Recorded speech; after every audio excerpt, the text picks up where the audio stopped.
There's something I need you to know about fear that you probably don't know.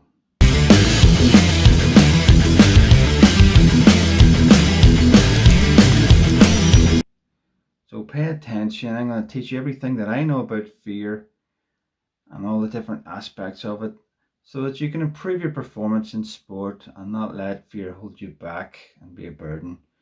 So I'm Robert Anderson. I'm a mindset expert. I work with athletes and high performance competitors. And I believe fear is one of the biggest things that holds athletes back, specifically fear of failure. So, first of all, what I want you to realize is, and I'm going to reveal to you what I think that the secret is later on, but the first thing I need you to realize is that fear is a good thing. So, I want you to get out of your head right now that you hear people talk about no fear. I have no fear. Well, good luck to them, okay? Because everybody has fear. Fear is healthy. It's a natural part of our makeup, our DNA, and we need it. Okay, so why do we need it? It keeps us alive. Fear's there. It's our mind giving us these feelings and emotions to keep us alive, to keep us alert and away from danger. Okay, so think of caveman times. The caveman, he's out hunting, gathering, and then all of a sudden he's met by this saber-toothed tiger. So your mind kicks in that it's danger, it alerts you to this real danger, and it wants to keep you safe and alive. There's three ways of doing this. You can fight the tiger, okay? You can use your spear and try to fight it. Let's say you're cornered, you can't escape. So you're cornered, you have to fight your way out. So you'll use whatever weapons available. So you can try it that way. So that's your fight. Then there's a flight. If there's an option to escape and stay alive, your mind's going to help you to do that. So I was going to alert you to that and give you all those feelings. I need to get out of here. It's not safe. And then the third option is freeze, which is kind of stay still, hope that you're signaling to the tiger that there's no danger. You're not a danger to the tiger, and hopefully, or maybe you're kind of blending in with the background and it goes away. So that's freeze. So all three options are there to help you. So fear is your friend, so you would want that. And so let me give you an example. Would you go home today to your family home, to your loved ones, and rip out all the fire alarms, the smoke alarms, block up the fire exits? No, because you want to keep them safe, including yourself. So why would you do that with fear? Okay, so that's the first step. Embrace fear. It is there as your friend. So that's the first thing. So what has that got to do with sport? Or what has caveman times got to do with sport? Okay, so let me take it a step further. So everybody, almost everybody knows who Mike Tyson is. Incredible heavyweight boxer, ferocious, known as the baddest man on the planet. Okay, he is admitted to feeling, being afraid before every fight. So, kudos to him for admitting that he was afraid. Because if you've seen him back in the day, you can go on YouTube and watch his videos. A pretty ferocious guy, and he appeared to be fearless, but he's admitted to being afraid before fights. Um, so his trainer, Customato, he understood fear. So he got Mike to embrace it. Fear is his friend. And he said there's something wrong with you um, if you didn't feel fear. There's something humanly wrong with you if you don't feel any fear whatsoever, because it's a natural state. So he helped Mike master his fear. So if he felt afraid before every fight, then he got him to feel the fear, accept it. It's just feelings and thoughts. Okay.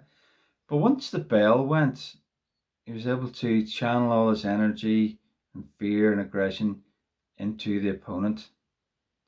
So he was able to master it and channel it. So it's not like he never felt it, because you can't stop it completely. And why would you want to? Again, with that, smoke alarm analogy, it's there to keep you safe. So the way that Cuss cleverly taught Mike was use this analogy of, if you equate fear to being like fire.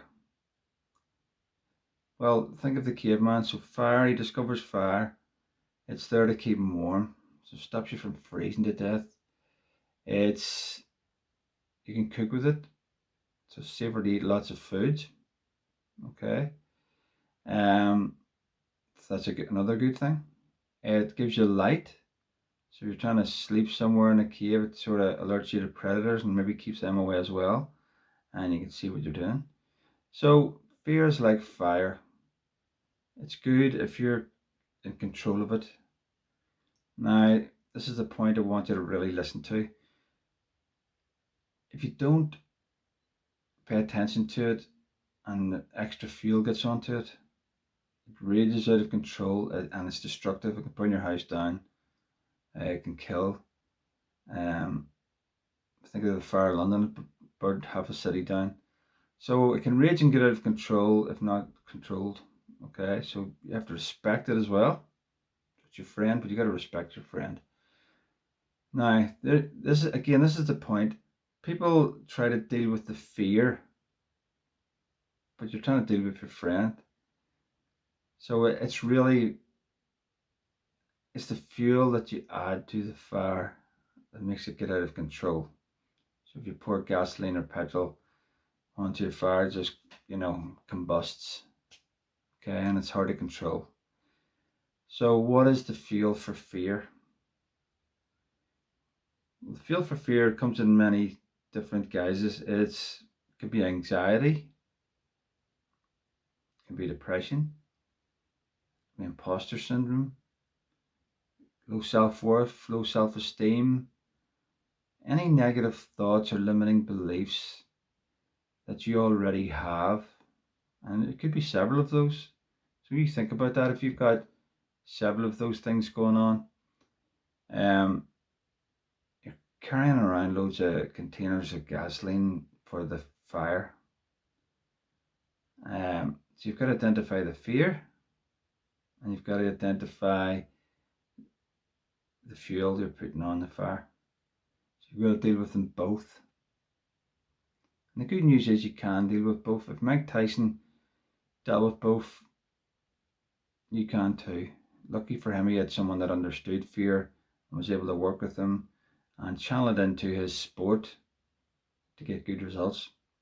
Okay, so if he can do it, you can do it too. So that's the message there. But you've got to identify and realize that fear is your friend. You've got to respect it, and it's the fuel is the problem. So you've got to identify what the fuel is, and you can work with that with a professional. You can do it by yourself, but it's hard, and you don't really know what you're doing. So use a professional that knows what they're doing to work you through whatever these fuels are. Okay. Another thing is, fear comes, it's like a mini trauma as well. Okay, so what we think is fear sometimes is trauma. So trauma is another form of fuel for that fear. So I'll give you a little example. Let's say you were a young kid and you came across this little cute puppy, and naturally you went over to pet it and stroke it. Well, if it licked your hands and it was all soft and furry and nice, that's a great experience. Your mind registers that as that's safe. Anything that I can associate that experience that'll register as safe. And that's nice. You'll grow up a dog lover, good experience. Let's say you're the same child and you come across a little puppy and you go over to stroke it. And it's nasty and bites you and hurts, actually inflicts pain and maybe draws a little bit of blood. Well, your mind registers that as not safe. It's not like a saber-toothed tiger, but it just registers. It's quite black and white. Your mind, it's safe, not safe. Um, so that when you grow up, somehow you've got a fear of dogs. And you don't understand it. If a dog comes in the vicinity, it's like you feel some symptoms of panic, fear, all the emotions associated with it, heart beating, sweatiness, breathlessness, palpitations. So, obviously, to different degrees, but that's your mind just reminding you the situation wasn't safe before, so it's probably not safe now. Why would it be? Fears like that too. But that can be a little trauma. So that little event where you petted a dog, it's just a little trauma, but it has a major impact. It has implications for later on in life. So, and then with athletes, they have a fear of failure is the most one that I come across. So if you think back in your life, you'll have had an experience. So it could have been at school, it could have been at home, it could have been out with friends, that you've felt some sort of failure. And quite often at school, because that's the way it's designed, you're trying to compare yourself to others, and that you do this by your grades and exams. Um, so a lot of time you think you've failed, or people, you go to do something and kids laugh at you, and you feel like a failure. And out of that comes shame and embarrassment as well. So there's a myriad of layers here um, to fuel this fear. So again, you get an experience later in life. Now you're in sport where it's really measured by goals, trophies, medals, and you think you're failing, or your mind registers that you could fail. Because remember, when you were a younger child, that you had this experience, and it gives you these feelings again to try and discourage you from being in that position again. But then what it's doing is it's sabotaging your ambitions. Um, so it's ironically not helping you later on. So it's trying to help you when you're a child, but now that you're an adult, it thinks it's helping you, but it's not. So that's why you've got to take charge of your mind. So you've got to work out what your little traumas are, your little bad experiences. Um, Work out what your fears are, and work out what that fuel is.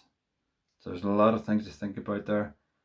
But you work through that, and you can work through that.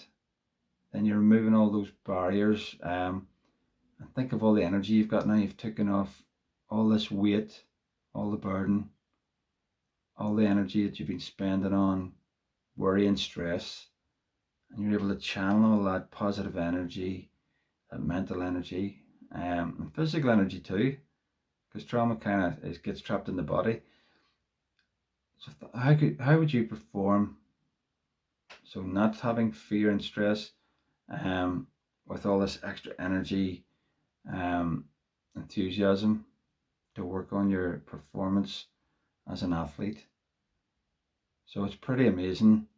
Um, that can only fuel your performances and take your. Sure, you can showcase your true talents and abilities and take yourself to the next level as an athlete. Okay, so if you're enjoying this video, please like and subscribe, and like to hear more. And it's been a pleasure. So my name's Robert Anderson. Thanks for watching, and talk soon.